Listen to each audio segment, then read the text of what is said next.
të Kuvendit të Republikës së Kosovës, i nderuar Kryeministër Kurti, Kabinet Qeveritar, të dashur qytetarë të Republikës së Kosovës dhe media të shumta që po e përcjellni vazhdimin e kësaj seance të jashtëzakonshme. Vazhdojmë me punimet e seancës së jashtëzakonshme plenare të Kuvendit të Republikës së Kosovës të filluar më 27 prill 2026, të thirrur me kërkesën e 41 deputetëve të Kuvendit të Republikës së Kosovës. Siç po e shihni, jemi në minutat e fundit të zgjedhjes së presidentit të Republikës së Kosovës, apo thënë më sakt në minutat e fundit të kësaj legjislature, të legjislaturës së 10 të Kuvendit të Republikës së Kosovës. Dhe përkundër thirrjes së vazhdueshme, edhe në seancën e filluar dje, edhe në seancat e sotme, pra thirrjes që deputetët e Kuvendit të Republikës së Kosovës të jenë të pranishëm në seancë të jashtëzakonshme me të vetmën pikë të rendit të ditës, zgjedhjen e presidentit të vendit. Siç po e shihni, opozita, deputetët e PDK-s, LDK-s, AK-s, Listës Serbe, Duda Balje, Adem Hoxha, pra nuk janë të pranishëm as në këtë seancë. Pra as në përpjekjen e fundit për ta zgjedhur presidentin e vendit sipas obligimeve kushtetuese. Në ndërkohë po presim në qoftë se deputetët i përgjigjen pozitivisht thirrjes time dhe i lënë anash barikadimet e i kthehen konstruktivitetit dhe interesit qytetar.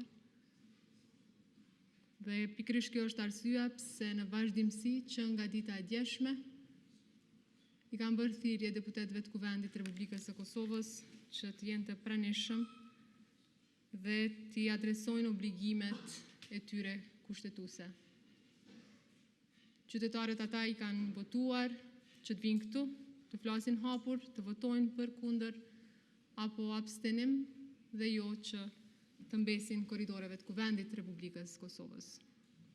Sepse siç e dim, ata janë këtu në ambientet e Kuvendit të Republikës së Kosovës gjatë tërë ditës dhe në asnjë moment nuk e kanë parë të arsyeshme të përgjigjen pozitivisht ftesës për një pikë të vetme të rendit ditës shumë të rëndësishme për qytetarët e Republikës së Kosovës, e që është zgjedhja e presidentit të vendit.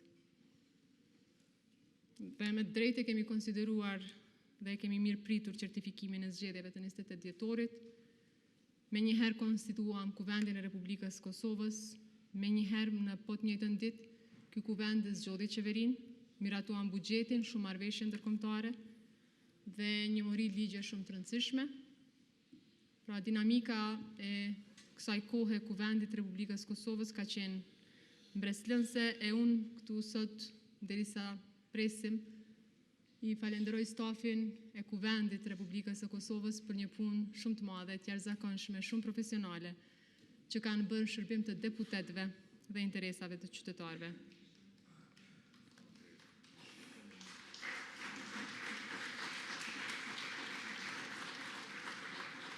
Ishte shenjë premtuese se vendi mund të hynte në një ritëm tjetër të punës, ku do të bëheshin shumë punë të mira për shtetin dhe për qytetarët e Republikës së Kosovës pa asnjë dallim.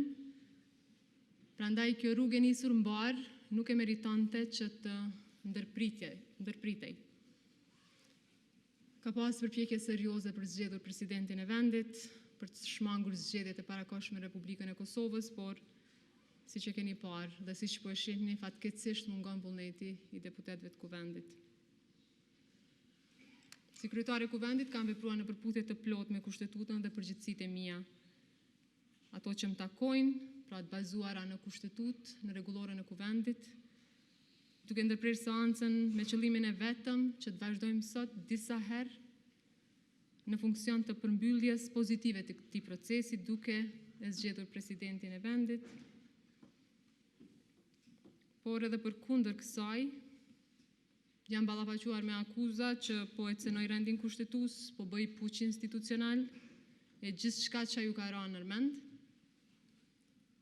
por siç duket, krejt kjo ka qenë qëllimi që të krijohet konfuzion, tension, të dëmtohet imazhi apo legitimiteti i institucioneve të Republikës Kosovës.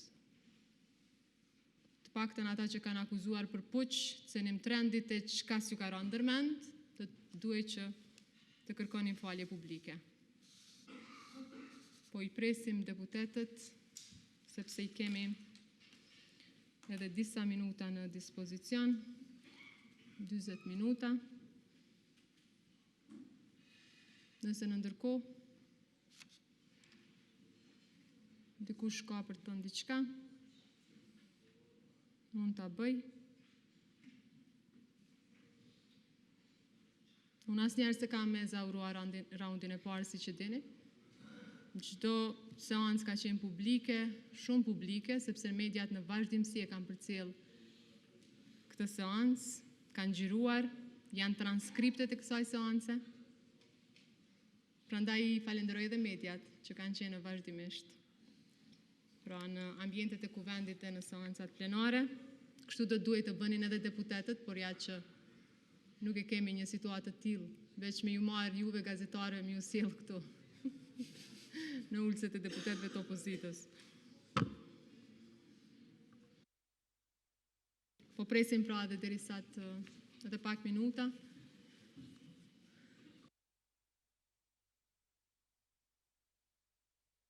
Para një viti, në ditën e njëjtë, kemi pas situatën e njëjtë.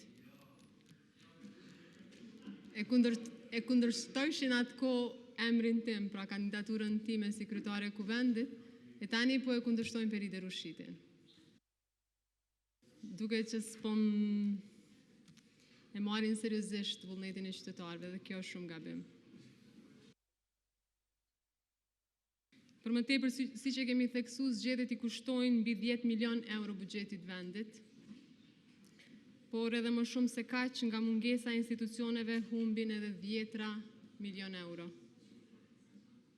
Mbi të gjitha, zgjedhjet e reja nuk e zgjedhin situatën vetvetiu. Ato vetëm e shtyjnë vendin në një rreth tjetër pritjeje, shpenzimi dhe pasigurie institucionale.